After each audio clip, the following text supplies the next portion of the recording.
মুক্তিযোদ্ধা হিসেবে আপনার বিরুদ্ধে অভিযোগটি রয়েছে। আপনি নিজেকে মুক্তিযোদ্ধা দাবি করেন। অ্যা এবং আপনার বয়স কোথাও আমরা জেনেছি ৯ বছর, কোথাও আমরা জেনেছি ৮ বছর। এই যে আব্দুল কাদের জানতে চেয়েছেন, আপনার মুক্তিযুদ্ধের সনদ নিয়ে বিতর্ক রয়েছে। আপনি কি যদি একটু পরিষ্কার করেন? দেখুন, এই বিষয়টা নিয়ে আমি বলি, বাংলাদেশের একজন খ্যাতিমান বীর প্রতীক মুক্তিযোদ্ধা, তার সনদও বাতিল হয়েছে বয়স দেখিয়ে। আমাদের দেশে বয়স কিন্তু সবসময় আমরা সঠিক বয়সের জায়গায় থাকি না। আমাদের বয়স কিন্তু নির্ধারিত হয় স্কুলের সার্টিফিকেটে, এবং এই বিষয়টা সুপ্রিম কোর্টে বিচারাধীন আছে। হাইকোর্ট ডিভিশন জাজমেন্ট দিয়ে বলছেন যে কাউকে তার শিক্ষাগত যোগ্যতার সার্টিফিকেটের বয়স দিয়ে তাকে নির্ধারণ করা যাবে না। যেহেতু এটা সাবজুডিস ম্যাটার, এর বাইরে আর আমি বিষয়টা নিয়ে কোনো কথা বলবো না। হাইকোর্ট ডিভিশনে জাজমেন্ট হয়েছে, এখন অ্যাপিলেট ডিভিশনে পেন্ডিং আছে। আপনি কোন পরিস্থিতিতে বাংলাদেশ থেকে চলে আসলেন এবং ঠিক কতদিন পর আপনি চলে আসলেন? যদিও আমাদের এই অনুষ্ঠানে আপনি প্রথম, এর আগেও আপনি কি বলেছেন, আমরা একটু জানতে চাই আপনি কিভাবে নিরাপদে বেরিয়ে আসতে পারলেন এই পরিবর্তিত রাজনৈতিক পরিস্থিতিতে? জনাব রেজাউল করিম। দেখুন, আমি যে নির্বাচনী এলাকা থেকে দুবার এমপি হয়েছি, আমার কাউন্টার পার্ট ছিলেন মাওলানা দিলওয়ার হোসেন সাইদি সাহেবের ছেলে। আমার নির্বাচনী এলাকা একটু ভিন্ন ধরনের এলাকা। আমার একটা ক্রিটিক্যাল অবস্থার ভিতর থেকে বাসা থেকে বের হতে হয়েছে। ঢাকায় বেশ কিছুদিন ছিলাম, তারপরে ক্রিটিক্যাল সিচুয়েশনকে ফেস করে আমাকে বাইরে আসতে হয়েছে। আপনি কখন জানতে পারলেন এই সিচুয়েশনটি ক্রিটিক্যাল? এটা কি ৫ তারিখে, ৪ তারিখে, ৩ তারিখে? আপনার না, আমি ৫ তারিখে আমি আমার নিজের বাসায়, যে সরকারি ন্যাম ফ্ল্যাট অর্থাৎ যেখানে এমপিরা থাকে, সেই বাসায় ছিলাম। আমি টেলিভিশনে যখন দেখলাম যে প্রধানমন্ত্রীকে সরিয়ে নেওয়া হয়েছে নিরাপদ জায়গায়, তখনই আমি বুঝতে পারলাম যে সিচুয়েশনটা এমনভাবে ডিটোরিয়েটেড যে এখন বোধহয় ভিন্ন রকম পরিস্থিতি। তখন আমি জানলাম। এর পূর্বে আমি এই বিষয়টা সম্পর্কে সামগ্রিকভাবে যে এতটা অস্থিতিশীল হয়ে যাবে, নিয়ন্ত্রণে বাইরে চলে যাবে, এটা আমার ধারণা ছিল না। আপনি এমন পরিস্থিতিতে আর হেলিকপ্টার দিয়ে ওখান থেকে বের হন নাই। কেমন করে? দেখুন, আমার মতো অনেকেই অনেকভাবে এসেছে। সেই বিষয়গুলো নিয়ে আমরা এর ভিতর আলোচনায় যেতে চাই না। ক্রিটিক্যাল সিচুয়েশনে আমি বলবো আল্লাহ রব্বুল আলমিনের কুদরতি শক্তি দিয়ে আমাকে সহায়তা করেছেন। কোনো না কোনো ভাবে আমি বের হয়ে আসতে পেরেছি। সেটা আমি একাধিকবার ডিসকাস করেছি, এটা নিয়ে আর রিপিট করতে চাচ্ছি না এই মুহূর্তে। অনেকে জানতে চেয়েছেন আপনি বর্তমান অন্তর্বর্তীকালীন সরকারের অথবা এনসিপির কারো শীর্ষ ব্যক্তিদের সাথে যোগাযোগ করে আপনি বেরিয়ে আসতে সমর্থ হয়েছেন কিনা? এই অভিযোগটি কতটুকু সত্য? এই অভিযোগটি সর্বভাবে ১০০% অসত্য। আন্দোলনরতদের ভিতর থেকে অনেকে পরিষ্কারভাবে বলছেন যে আমরা যদি মেট্রো রেলে আঘাত না করতাম, আমরা পদ্মা সেতুতে আঘাত না করতাম, আমরা যদি পুলিশকে খুন না করতাম, তাহলে আন্দোলন বেগবান হতো না। এই সরকারের একজন অ্যাডভাইজার আছেন, উপদেষ্টা, তিনি পরিষ্কারভাবে বলছেন যে ৫ তারিখে শেখ হাসিনার পতন না হলে আমরা অস্ত্র তুলে নিতাম, আমরা সশস্ত্র যুদ্ধের জন্য প্রস্তুত হয়ে গেছিলাম। কাজে সিনারিওটা যারা ঘটিয়েছে তারা নিজেরাই স্বীকার করেছেন। এই ক্ষেত্রে শেখ হাসিনাকে লায়াবল করার মতো কোনো তথ্যপত্র, ধরেন শেখ হাসিনা গুলি করার আদেশ দিয়েছে, এখন সমন্বয় পরিষদের তাদের নেতারা যখন নিজেরাই বলতেছে যে আমরা গুলি করে মেরছি, তাহলে শেখ হাসিনা কি তাদের হুকুম দিছিল যে তোমরা গুলি করো? এগুলো অবিশ্বাস্য কাহিনী। আল জাজিরা, আপনি বলছেন হলি আর্টিজানের সময়ের সেই টেলিফোন কল, কিন্তু আল জাজিরার অনুসন্ধানী এই ডকুমেন্টারিতে বলা হয়েছে ১৭ই জুলাই ৬টা ৫৫ মিনিটের টেলিফোন কল এটি, এবং সেই কলে ওয়ালিদ আসিফ ইনাম ছাত্রলীগের এবং সাদ্দামের সাথে টেলিফোন কলের অংশ বিশেষ সেখানে প্রচার করা হয়েছে। আপনি কি সেটি শুনেছেন? আমি শুনেছি সাদ্দাম এবং ইনানকে কোনোভাবেই তোমার মারমুখী হও, এই করো ওই করে, এ জাতীয় কোনো আদেশ নাই, বরং বলা হয়েছে যে কোনো সংঘাতে যাবা না। আপনার বিরুদ্ধে একটি ব্যক্তিগত অভিযোগ। আপনি মুক্তিযোদ্ধা হিসেবে আপনার বিরুদ্ধে অভিযোগটি রয়েছে। আপনি নিজেকে মুক্তিযোদ্ধা দাবি করেন এবং আপনার বয়স কোথাও আমরা জেনেছি ৯ বছর, কোথাও আমরা জেনেছি ৮ বছর।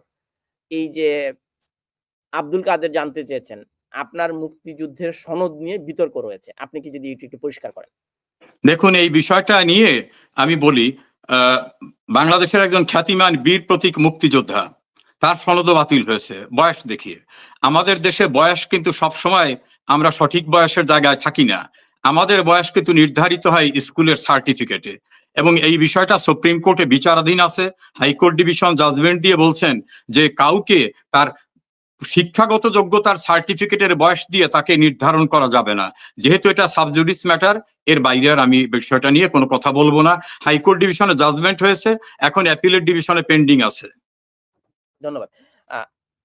এখন আমরা একটু জানতে চাই যে আপনি কোন পরিস্থিতিতে বাংলাদেশ থেকে চলে আসলেন এবং ঠিক কতদিন পর আপনি চলে আসলেন? যদিও আমাদের এই অনুষ্ঠানে আপনি প্রথম, এর আগেও আপনি এটি বলেছেন, আমরা একটু জানতে চাই আপনি কিভাবে নিরাপদে বেরিয়ে আসতে পারলেন এই পরিবর্তিত রাজনৈতিক পরিস্থিতিতে? জনাব রেজাউল করিম।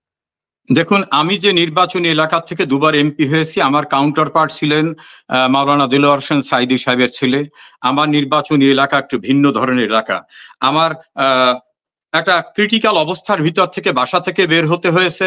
ঢাকায় বেশ কিছুদিন ছিলাম, তারপরে ক্রিটিক্যাল সিচুয়েশনকে ফেস করে আমাকে বাইরে আসতে হয়েছে। আপনি কখন জানতে পারলেন এই সিচুয়েশনটি ক্রিটিক্যাল? এটা কি ৫ তারিখে, ৪ তারিখে, ৩ তারিখে? আপনার না, আমি ৫ তারিখে আমি আমার নিজের বাসায়, যে সরকারি ন্যাম ফ্ল্যাট অর্থাৎ যেখানে এমপিরা থাকে, সেই বাসায় ছিলাম।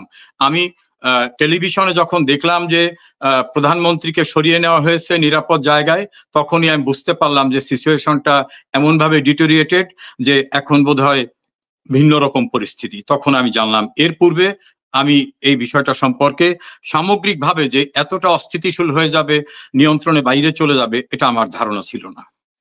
তো কার সহায়তায় আপনি ন্যাম ফ্ল্যাটের এই ভবন, তো সাধারণত তখন বিক্ষুব্ধ ছাত্ররা, ছাত্র জনতা সমস্ত জায়গায় ঘিরে রেখেছিল। আপনি এমন পরিস্থিতি তো আর হেলিকপ্টার দিয়ে ওখান থেকে বের হন নাই। কেমন করে আপনি? দেখুন, আমার মতো অনেকেই অনেকভাবে এসেছে, সেই বিষয়গুলো নিয়ে আমরা এর ভিতর আলোচনায় যেতে চাই না। ক্রিটিক্যাল সিচুয়েশনে আমি বলবো আল্লাহ রব্বুল আলামিনের কুদরতি শক্তি দিয়ে আমাকে সহায়তা করেছেন। কোনো না কোনো ভাবে আমি বের হয়ে আসতে পেরেছি। সেটা আমি একাধিকবার ডিসকাস করেছি, এটা নিয়ে আর রিপিট করতে চাচ্ছি না এই মুহূর্তে। আচ্ছা, অভিযোগ যেহেতু আসে, আমাদের গণমাধ্যম কর্মী হিসেবে আমাদের এই প্রশ্নটা করতে হয়। আপনি যদি উত্তর দিতে না চান, সেটি একান্তই আপনার ব্যক্তিগত। জনাব রেজাউল করিম, আপনার প্রশ্ন না দেওয়ার অধিকার রয়েছে, কিন্তু আমার প্রশ্ন করার অধিকার রয়েছে। অনেকে জানতে চেয়েছেন আপনি বর্তমান অন্তর্বর্তীকালীন সরকারের অথবা এনসিপির কারো শীর্ষ ব্যক্তিদের সাথে যোগাযোগ করে আপনি বেরিয়ে আসতে সমর্থ হয়েছেন কিনা? এই অভিযোগটি কতটুকু সত্য? এই অভিযোগটি সর্ববিভাবে ১০০% অসত্য। আচ্ছা। তো আপনি একটি টেলিভিশন একটি টক শোতে বলেছেন যে আপনি এমন জায়গা দিয়ে ভারতে চলে যেতে। দেখুন, এই বিষয়টা আমি পূর্বে আপনাকে জবাব দিয়েছি যে কমপ্লিকেটিং একটা সিচুয়েশনে how I cross the country area, এটা নিয়ে আর আমি ডিসকাস করতে চাচ্ছি না। এটা মুখ্য বিষয় হতে পারে না। আচ্ছা, তো এখন আপনার দলীয় অবস্থান কি? আপনার দলের সভানেত্রীকে নিয়ে আপনাদের সেই জুলাই অভ্যুত্থানের ঘটনায় ছাত্রদের উপর গুলি চালানোর নির্দেশনা নিয়ে আল জাজিরা একটি প্রতিবেদন প্রকাশ করেছে, অর্থাৎ অনুসন্ধানী ডকুমেন্টারি প্রকাশ করেছে। আই ইনভেস্টিগেশন, আল জাজিরার অনুসন্ধানে। সেখানে 36 ডেইজ ইন জুলাইতে যে প্রতিবেদনে উঠে এসেছে, সাবেক প্রধানমন্ত্রী শেখ হাসিনা গুলির নির্দেশনা দিয়েছেন এবং তিনি ছাত্র হত্যার সরাসরি নির্দেশনা দিয়েছেন। টেলিফোন অডিও প্রকাশ করা হয়েছে। এর আগেও আমরা দেখেছি বিবিসিতে একই ধরনের অডিও প্রকাশ পেয়েছে। আপনি এই ডকুমেন্টারিটি নিশ্চয়ই দেখেছেন। আমি ডকুমেন্টারি পুরোটা দেখিনি, আমি বিভিন্ন আলোচনা শুনেছি এবং আমার কাছে যতটুকু তথ্য আছে, মাননীয় প্রধানমন্ত্রী যখন হোলি আর্টিজানের ঘটনাটা, সেখানে অনেক বিদেশিরা আটকা পড়েছিল, সেই সময়ের একটা সিচুয়েশনে তার কনভারসেশনের কথাগুলো বাইরে এসেছে। এই জুলাই অগস্টের যে ঘটনা, সেই ঘটনা প্রবাহে তিনি কাউকে হত্যা করার জন্য আদেশ দিয়েছেন, এরকম কোনো তথ্যপাত্র আমার কাছে জানা নাই। এবং বিভিন্ন সোর্স থেকে আমি যতটুকু জেনেছি, তিনি বরং ওই সময়ের আনফরচুনেট সিচুয়েশনের ভিক্টিমাইজড যারা হয়েছিল, মুগ্ধ সৌন্য, তাদেরকে ডেকে এনেছেন, তাদের সহানুভূতি জানিয়েছেন, আর্থিক সহায়তা করেছেন। যারা ইনজুর্ড হসপিটালে, তাদের কাছে গিয়েছেন। এবং বিভিন্নভাবে হত্যাকাণ্ডের শিকার ছাত্ররা হয়েছে, পুলিশ হয়েছে, তাদের যারা আন্দোলনরত, আন্দোলনরতদের ভিতর থেকে অনেকে পরিষ্কারভাবে বলছেন যে আমরা যদি মেট্রো রেলে আঘাত না করতাম, আমরা পদ্মা সেতুতে আঘাত না করতাম, আমরা যদি পুলিশকে খুন না করতাম, তাহলে আন্দোলন বেগবান হতো না। এই সরকারের একজন অ্যাডভাইজার আছেন, উপদেষ্টা, তিনি পরিষ্কারভাবে বলছেন যে 5 তারিখে শেখ হাসিনার পতন না হলে আমরা অস্ত্র তুলে নিতাম, আমরা সশস্ত্র যুদ্ধের জন্য প্রস্তুত হয়ে গেছিলাম। কাজে সিনারিওটা যারা ঘটিয়েছে তারা নিজেরাই স্বীকার করেছেন। এই ক্ষেত্রে শেখ হাসিনাকে লায়াবল করার মতো কোনো তথ্যপত্র, ধরেন শেখ হাসিনা গুলি করার আদেশ দিয়েছে, এখন সমন্বয় পরিষদের তাদের নেতারা যখন নিজেরাই বলতেছে যে আমরা গুলি করে মেরছি, তাহলে শেখ হাসিনা কি তাদের হুকুম দিছিল যে তোমরা গুলি করো? এগুলো অবিশ্বাস্য কাহিনী। আল জাজিরা, আপনি বলছেন হলি আর্টিজনের সময়ের সেই টেলিফোন কল, কিন্তু আল জাজিরার অনুসন্ধানী এই ডকুমেন্টারিতে বলা হয়েছে 17ই জুলাই 6টা 55 টেলিফোন কল এটি, এবং সেই কলে ওয়ালিদ আসিফ ইনাম ছাত্রলীগের এবং সাদ্দামের সাথে টেলিফোন কলের অংশ বিশেষ সেখানে প্রচার করা হয়েছে। আপনি কি সেটি শুনেছেন? আমি শুনেছি সাদ্দাম এবং ইনানকে কোনোভাবেই তোমরা মারমুখী হও, এই করো ওই করে, এ জাতীয় কোনো আদেশ নাই, বরং বলা হয়েছে যে কোনো সংঘাতে যাবা না। আমি সেটা শুনেছি। এটাকে পিসমিল করে ডিস্টর্টেড ওয়েতে যদি প্লেস করা হয় কোনো মিডিয়ায়, দ্যাট ইজ ডিফারেন্ট থিং। কিন্তু আমি যতটুকু তথ্য পাত্র, তাহলে ছাত্রলীগ সেই সময় প্রশাসন তাদের সঙ্গে, তারা কিন্তু সংঘাতে জড়িয়ে পড়তে পারতো, তারা বরং বিভিন্নভাবে যাতে সংঘাত না হয় সেই চেষ্টা করেছে। আমি তাদের কালকে ইন্টারভিউটাও সাদ্দামের ইন্টারভিউটাও গতকাল আরেকটি চ্যানেলে শুনেছি। অভিযোগ এসেছে মেজর জেনারেল জিয়াউল আহসান গোপনে টেলিফোন কল রেকর্ড করতেন এবং বিরোধী রাজনৈতিক দলের নেতাদেরকে তিনি কিডন্যাপ করে নিয়ে যেতেন এবং গোয়েন্দা সংস্থার পরিচালক হিসেবে তিনি আদালতে জবানবন্দি দিয়েছেন এবং তিনি স্টেট উইটনেস হিসেবে গিলটি প্লেসড করেছেন এবং তার বিরুদ্ধে গুম এবং অপহরণের অভিযোগ রয়েছে। 1000 হত্যা এবং গুমের সাথে তিনি জড়িত এবং তিনি স্টেটমেন্ট দিতে রাজি হয়েছেন। এটিকে আপনি কিভাবে দেখেন একজন আইনজীবী হিসেবে? দেখুন, আমি এই বিষয়টা সম্পর্কে ওয়াকিবহাল না, তবে জিয়াউল হাসানের যে লয়ার, ওনার বোন, তার স্টেটমেন্ট আমি ইন্টারভিউতে দেখেছি।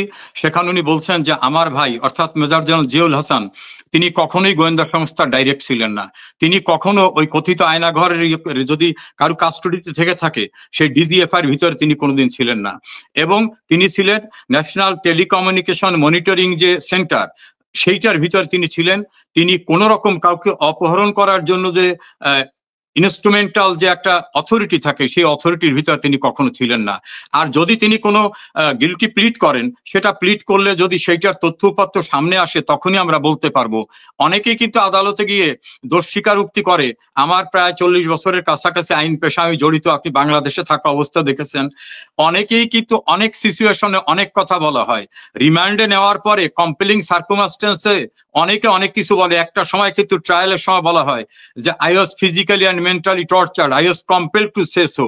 কাজী জিয়াউল হাসান এখনো কোনো রাজসাক্ষী হয়েছেন বা অ্যাপ্রুভার বা স্বীকারোক্তিমূলক জবানবন্দি দিয়েছেন এরকম আমি কোথাও শুনিনি।